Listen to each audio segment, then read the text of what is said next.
हजरत बीबी Bilkis Yemen के सबा, शीबा की मलका थी, जिनका जिक्र कुरान में सूरह नमल में आया है। वो एक ताकतवर और दानिशमंद हुक्मरान थी, जिनकी सल्तनत खुशहाल और शानदार थी। हजरत सुलेमान और बीबी बिल्कीस की मुलाकात।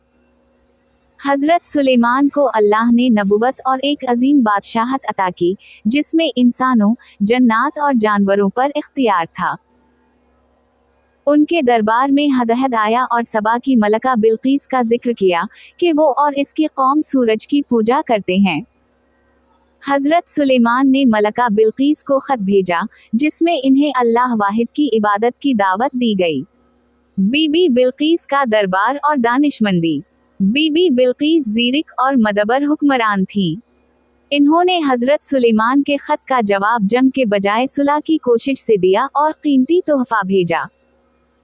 लेकिन हजरत सुलेमान ने वाज़ेह किया कि इन्हें दुनियावी तोहफों की ज़रूरत नहीं, बल्कि सिर्फ अल्लाह के दीन की दावत दे रहे हैं। बीबी बिल्कीस का हजरत सुलेमान के दरबार में आना। बीबी बिल्कीस खुद हजरत सुलेमान के दरबार में हाजिर हुए। इससे पहले हजरत सुलेमान ने अपनी हिकमत और अल्लाह के अता करदा मुजज़ात से उन पर अल्लाह की कुदरत जाहिर करने के लिए उनका तख्त उनके पहुंचने से पहले मंगवा लिया। जब बीबी बिल्कीस ने ये सब देखा तो इन्हें यकीन आया कि हजरत सुलेमान वाकई अल्लाह के नबी हैं। बीबी बिल्कीस का ईमान कबूल करना। हजरत सुलेमान ने बीबी बिल्कीस को अल्लाह की तौहीद की दावत दी, जिसे इन्होंने कबूल किया और अपनी कौम समेत अल्लाह के दीन पर ईमान ले आए।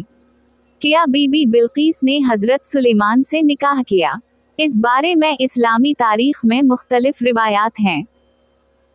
कुछ उलमा का मानना है कि बीबी बिल्कीस ने हजरत सुलेमान से शादी की, जबकि बाज़ के मुताबिक वो अपनी कौम की तरफ वापस चली गईं और वहां इस्लाम की रोशनी फैलाई।